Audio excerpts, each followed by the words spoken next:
Fala, meus queridos, sejam muito bem-vindos a mais um vídeo aqui no canal. Hoje nós vamos comentar o Mundial 2024. Se você não acompanhou o Mundial de Jiu-Jitsu 2024, que aconteceu semana passada, não acompanhou ao vivo, assim como eu não acompanhei, vem aqui comigo que eu vou te apresentar os principais pontos do Mundial e comentar algumas polêmicas que aconteceram lá no Mundial. Já deixa o seu like, se inscreve no canal e vamos pro vídeo. Primeira coisa que eu quero fazer é parabenizar os campeões mundiais de Jiu-Jitsu de 2024. Ser campeão mundial de Jiu-Jitsu não é moleza. O Jiu-Jitsu ele é um esporte amador, porém os praticantes levam o Jiu-Jitsu muito a sério.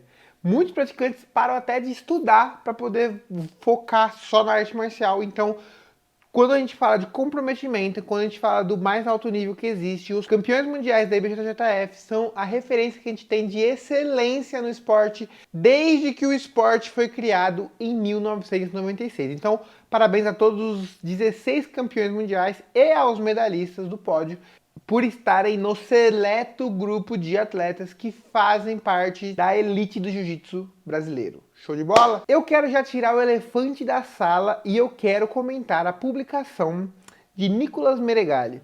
Por que eu quero comentar a publicação de Nicolas Meregali? Porque provavelmente você deve ter visto na thumb aí que esse vídeo provavelmente vai focar em 3 pontos do Mundial. Primeiro ponto é o Nicolas Meregali, segundo ponto, Meihan e terceiro ponto, Micael Galvão. Por que eu quero focar nesses 3 pontos? Porque foram os pontos altos do Mundial nas redes sociais, apesar dos pesares. Alguns anos atrás, o Nicolas Meregali foi desclassificado no Mundial porque ele mostrou o dedo do meio, como você pode ver nessa linda foto, porque ele estava sendo desrespeitado pela plateia, e ele decidiu revidar, mostrou o dedo do meio, e a desclassificação dele foi injusta, como você pode ver num vídeo que tem aqui no canal, que eu vou deixar aqui em cima. Essa desclassificação gerou várias polêmicas e desde então a mídia do Meregali é muito polêmica e dessa vez eu venho aqui discordar do Meregali. Ao longo do Mundial inteiro ele se promoveu e ele foi muito inteligente, porque mesmo sem lutar, provavelmente ele é o cara que vai mais ganhar dinheiro com esse Mundial aqui, mesmo Mundial pagando prêmio. Então, o primeiro post que ele fez foi esse post aqui. Este post é para comunicar o pódio inteiro do Absoluto, que vamos lutar após a DCC em um evento profissional. Agora o Meregali está focado no Nogi, caso você não saiba. Minha ideia é lutar contra 2 terceiros colocados e o segundo colocado do pódio, um após o outro sem pausa, pois assim seria mais justo para eles. Ou seja, chamou na responsa. Para a luta final haverá uma pausa e então eu e o Eric vamos fazer uma luta de 30 minutos, regra apenas finalização. Eu vou pagar do meu próprio bolso os 4 atletas mais do que eles farão vencendo o evento que estão lutando hoje.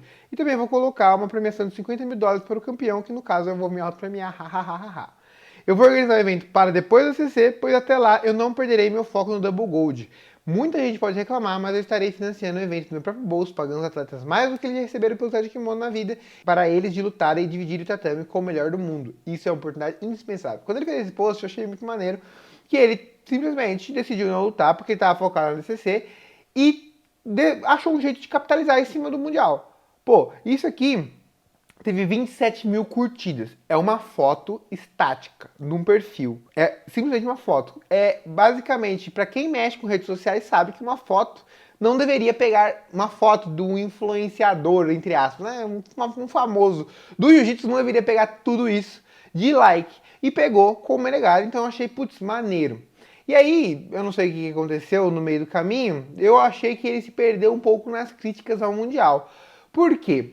Porque logo na sequência do Mundial, ao final do Mundial, ele fez um outro post falando que assistir o evento hoje machucou meu coração. Não sei explicar como saímos dessa era em 2004 para o que vivemos hoje no jiu-jitsu de kimono.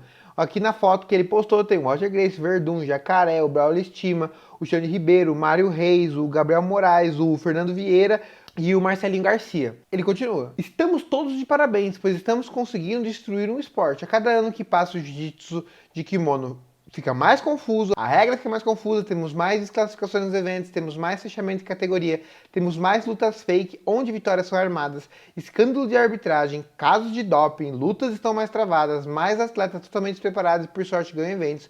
A lista poderia ser grande, mas eu vou parar por aqui. Provavelmente eu tenho culpa nisso, talvez ter parado de lutar de kimono tenha de uma forma pequena ajudado na decadência que vivemos. O esporte está cada vez mais comercial e pacato, e infelizmente na mão de pessoas que tocam o business com maestria e fazem com que tudo tire o brilho do esporte e pareça arte marcial, entre aspas. Eu, como apaixonado de eterno representante de kimono, espero poder ajudar a indústria, porém não sei se isso é possível. Torço para o melhor do esporte. A primeira coisa que eu quero dizer aqui é o seguinte, a primeira coisa que eu quero comentar é o seguinte, em 2004, quando esse Mundial aqui aconteceu, os atletas, eles eram tão admirados, acho que até menos admirados do que é hoje, porque o acesso à informação, o contato com essas galera naquela época era muito curto, ele era muito pequeno. Então, Roger Gracie, Verdun, o Jacaré, Braulio Steamer, Xande, eles fizeram fama depois desse Mundial. Então, é óbvio que você olhando em 2024, 20 anos depois, você olha pra trás e fala, pô, esses caras eram foda. Mas talvez na época lá, a fama desses caras fosse até menor, porque se você for olhar os vídeos de 2004, as arquibancadas eram vazias. Se você for olhar que os caras, eles estavam começando a carreira midiática deles ali, sendo campeões mundiais de jiu-jitsu, e eles só tinham a revista Gracie Mag para poder se divulgar ali, a revista Tatame, a revista Nocaute, para poder se divulgar ali naquela época, provavelmente essa lenda foi criada por causa que na revista não aparecia a luta inteira. Então, se tivesse alguma desclassificação, se tivesse alguma coisa dentro do campeonato, a galera geral não conseguiria saber. Então, assim, além da que esses caras criaram depois desse campeonato, depois de continuarem lutando, depois de irem pro UFC, depois de ganharem 1 milhão de outras coisas, formarem 1 milhão de outros atletas, não pode ser confundida com o desempenho do campeonato em si. Na época, talvez em 2004, a regra fosse mais confusa ainda, porque às vezes não tinha nem 3 árbitros na final para o cara arbitrar ali com segurança. Os caras invadiam, se não gostasse da arbitragem, os caras invadiam o tatame, então era uma bagunça. Obviamente, quando você olha para trás, a nostalgia faz com que a gente lembre das coisas de uma maneira muito errada. Mas como eu assisto muita luta, e principalmente muita luta antiga, cara, as lutas não eram muito diferentes do que são hoje. Obviamente tinha bastante discrepância nas primeiras lutas, mas as quartas, as semis e as finais eram sempre parelhas.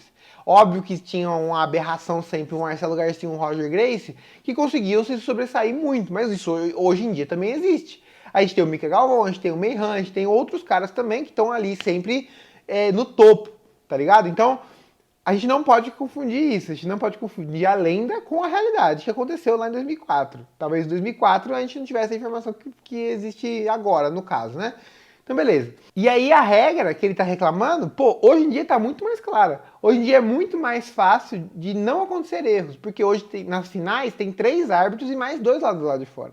Ah, mas fica truculento, ah, que demora mais, ah, que sei lá o quê. Pô, mas tem 5 caras olhando, pô. Tem câmera, dá pra pausar, pra voltar. Não tem o que fazer. Outra coisa que ele fala aqui é caso de doping. No jiu-jitsu, doping é uma parada que acontece desde sempre.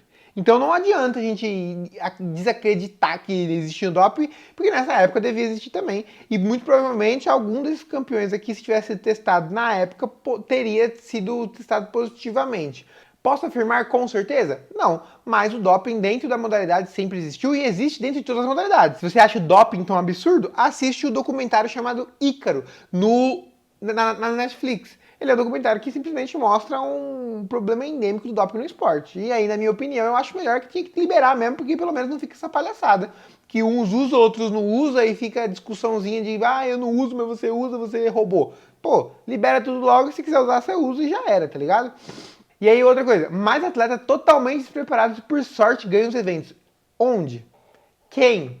Me dá um nome. Mano, é impossível você chegar na final do Mundial contra outros caras que estão treinando tanto quanto você na sorte. Não tem como.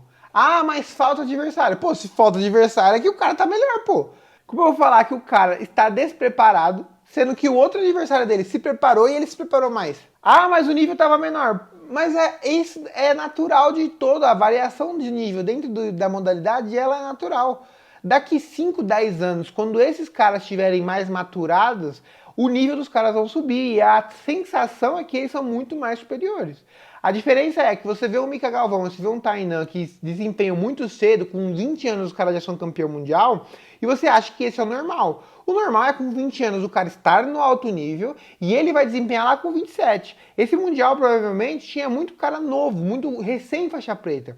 Tanto que tinha uns caras, por exemplo, o Vinícius Liberati que perdeu pro Adam Warzinski na final, o cara, primeiro ano de faixa preta dele, e ele chegou na final. Pô, será que daqui 5 anos esse cara, o Vinícius Liberati, não vai estar 100% preparado para lutar um mundial no nível que o Meregali acha? Sempre que houver uma troca de ídolos, sempre que houver uma mudança ali na geração, vai ter algum ano ali que quem vai disputar pelo título vai ser a geração mais nova. Mas não quer dizer que essa geração mais nova esteja despreparada. Porque às vezes o cara que é velho vai lá lutar e ele perde. E aí, pra finalizar esse post do Meregali aqui, é o quê? O Meregali traz pra si muita responsabilidade. Eu acho que talvez ele se sinta um pouco sozinho nessa geração dele, porque ele é o único astro que sobrou dentro da própria geração dele. Os astros da geração dele, por exemplo, o Isaac Baiense, ganhou o Mundial 5 vezes e se aposentou, 4 vezes, eu acho, e se aposentou agora nesse Mundial, ele foi o último Mundial, ficando em terceiro, nesse último Mundial.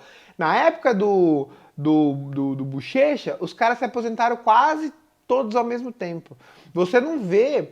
Se você for olhar, por exemplo, o único cara da geração do Meregali que foi campeão foi o Gustavo Batista, que seria um cara que teria ali mais ou menos a mesma idade, ali 28, 29, 30 anos, e tá lá na geração. Ah, mas o Adam tem 33, mas o Adam ele não é da geração do Meregali porque o Adam nunca foi fenômeno. Ele é um cara que começou jiu-jitsu velho e continuou lutando igual um louco e agora foi campeão.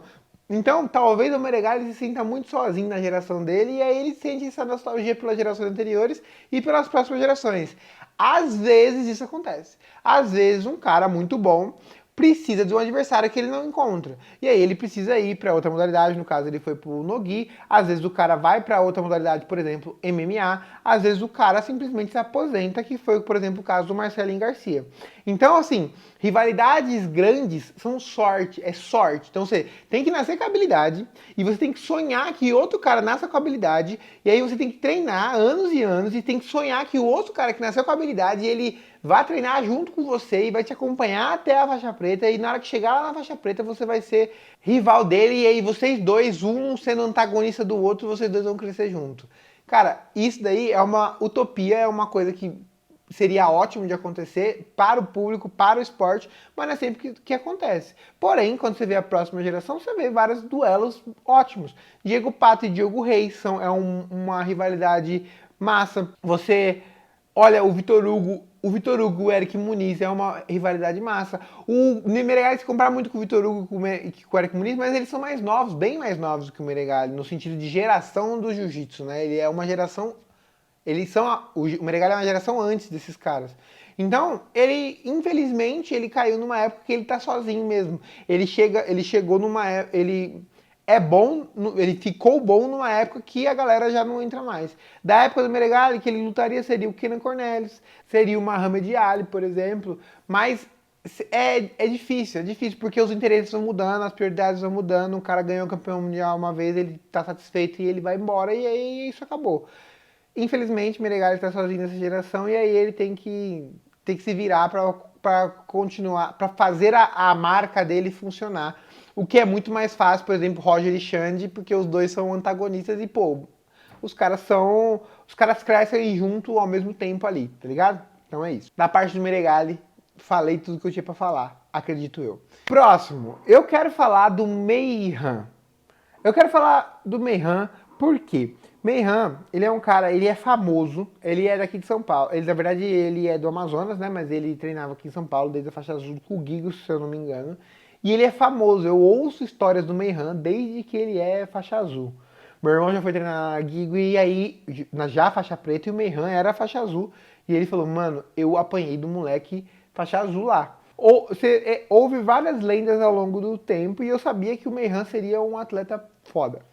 Só que o Meihan, ele é muito fora da curva. Nessa thumb que vocês já viram, o Meihan está no meio e eu coloquei ele como um fenômeno. Ele é o fenômeno desse campeonato mundial. Ele é o cara, não precisava de nada, ele não precisava se arriscar em nada e ele seria campeão mundial na moral. Só que, para você ser um fenômeno, não basta você ser habilidoso, você tem que ser um pouco maluco também. E aí, sei lá o que aconteceu, sei lá, se ele tava acima do peso, eu dei uma brincada no meu Instagram falando que minha teoria é que o Meihan tava acima do peso, entrou no absoluto para perder peso e simplesmente ficou em terceiro colocado. Para você ter uma noção da gravidade da situação, nunca houve um campeão mundial absoluto, meio pesado para baixo, ou seja, de 88 quilos para baixo. Nenhuma categoria foi campeão mundial. E o Meihan é o segundo peso pena da história a medalhar no absoluto, de kimono, né? Por que que isso é um feito tão gigante? Porque de kimono é impossível enganar que você é forte. Impossível enganar que você é forte. Porque o cara gruda em você e não tem o que você fazer, pô. É uma diferença de peso muito grande. E essa é a dificuldade dos pesos leves ao participar do absoluto. E o Meihan simplesmente ignorou isso. Ele olhou, ele falou, foda-se, eu vou lutar e eu vou fazer o que eu tenho pra fazer. E ele medalhou, perdeu por pouquíssimo pro Jansen na semifinal e acabou ficando em terceiro. Uma pena, queria muito ver a luta do Meihan com o Eric Muniz valendo de verdade no absoluto, mas fica aí meu apreço, minha admiração. Infelizmente, eu tenho um pouco para falar do Meihan, só quero deixar claro aqui que esse é um feito impressionante, impressionante. Talvez até mais impressionante do que ganhar o absoluto em si, sendo um peso pena. E no outro dia, ainda, além de lutar, acho que 3 lutas no absoluto, ainda lutou mais 4 lutas na categoria e foi campeão no outro dia e não deixou o desempenho. Se ele fosse lá e fosse terceiro absoluto e perdesse a categoria dele, aí você fala, pô, vacilou, devia ter descansado e tal, mas não, ele foi lá, fez. Ah, mas eu tô preocupado. Mano, deixa o cara ver. O cara foi lá e fez o que tinha pra fazer. Se você olha as filmagens, você vai ver que a equipe dele mesmo não acredita que ele chegou na semifinal. A equipe dele mesmo tá incrédula, tipo assim, como? Como é possível esse moleque tá na semifinal tendo esse peso? Tá? Então, assim, de novo, meus parabéns. Pra mim, o cara desse Mundial foi o Meihan, sem sombra de dúvidas. Eu acredito que qualquer pessoa que tenha 2 olhos também vai achar a mesma coisa. E por último, quero falar do astro, que é o Mika Galvão. Apesar do Menegali ter capitalizado bastante, os posts do Menegali ter sido ótimos, o Mika Galvão foi o maior astro desse Mundial. Primeiro porque ele estava lutando, o Menegali não, né? Porque se o Menegali estivesse lutando, talvez ele ganhasse mais fama que o Mika Galvão. Mas porque ele foi o terceiro faixa preta a completar o grande slam na preta, que é você ser campeão do PAN, ser campeão do brasileiro, ser campeão do europeu e ser campeão do mundial, tudo na mesma temporada, tudo no mesmo ano.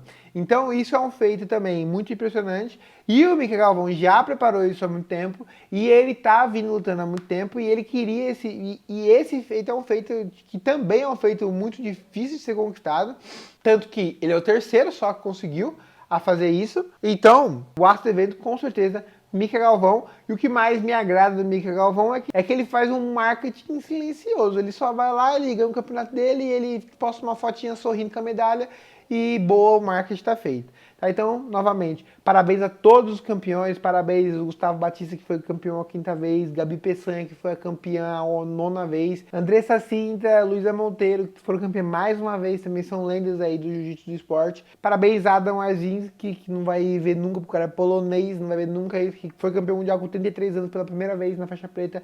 Nunca ganhou o campeonato, nunca ganhou nenhuma medalha mundial. A primeira medalha mundial foi essa daí. Jackson Nagai, também outro Master que foi campeão mundial, 30 anos, acabou de quebrar a perna e voltou. Então, assim, todos os caras que foram campeões mundiais têm seus méritos, têm suas dificuldades e têm as suas vantagens e desvantagens no mundo do jiu-jitsu, certo?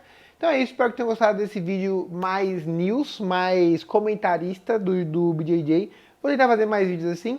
Fico com preguiça às vezes, não consigo assistir sempre ao vivo os eventos, então meus vídeos acabam demorando um pouquinho mais. Espero que tenham gostado. Tamo junto, é nóis. Os